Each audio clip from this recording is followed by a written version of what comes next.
அந்த பெண்கள் ஏற்கனவே பொருட்களை கொண்டு தந்திருக்கிறாங்க. என் 400 வருடத்தை போல நேரத்தில் சொன்னாங்க, மகன் நான் ஏற்கனவே பெரிய ஒரு தொகை ஒன்றை போட்டிருக்கேன், ஆனால் நீங்க கேட்டு வந்திருக்கீங்க, நீங்க ஒரு கவலை அளிக்கிற சல்லியை தூக்கி போட்டாங்க. அப்படியும் அந்த பெண்களை கண்டிருந்தோம். மாஷா அல்லாஹ். ஆனா அதுல ஒன்றுதான் இந்த திருவில் சம்பந்தப்படக்கூடிய நேரத்தில் எங்களுக்கு வந்துச்சு. அந்த சிலாக்கள் பணம் இருந்தா பணத்தால் செலவழிக்கிற, சிலாக்கள் உடம்பால செலவழிக்கிற. வாகனம் உள்ள ஆக்களும் மாஷா அல்லாண்டு ஒரு இடத்தை போகல, ஒரு இடத்தை நடந்துட்டு போகக்குள்ள ஏற்றி கொண்டு உடையா நாங்கள் ஏற்றி கொண்டு விடுறோம்னு சொல்லி சில ஆட்டோக்காரர்கள், லொரிக்காரர்கள், வேன்காரர்கள் செஞ்சாங்க. அது அவங்களுக்கு நாங்கள் இந்த இடத்துல நன்றி தெரிவித்துக் கொள்வோம். இன்ஷா அல்லாஹ். மேலே சந்தோஷமாக இருக்கிறது. அகில இலங்கை ஜமியத்துல் உலமா கல்மேக்கலினுடைய தலைவர் அஷேக் முர்ஷித் முஃப்தி சாதி நஜ்மி அவர்களுக்கு நன்றிகளை சொல்லிக் கொள்கின்றோம்.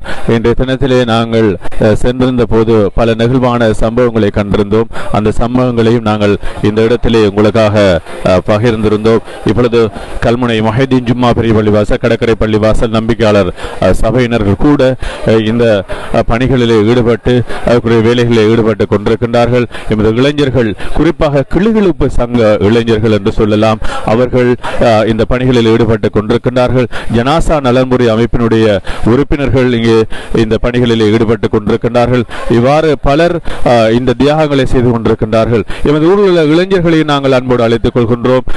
இந்த பணிகளிலே நீங்களும் இணைந்து இந்த பணியை செய்வதற்கு நீங்களும் உறுதுணையாக அமைய வேண்டும் என்று நாங்கள் உங்களையும் அழைத்துக் கொள்கின்றோம். அனைவரையும் நாங்கள் ஒன்றிணைத்து இந்த விடயத்திலே நாங்கள் பயணித்து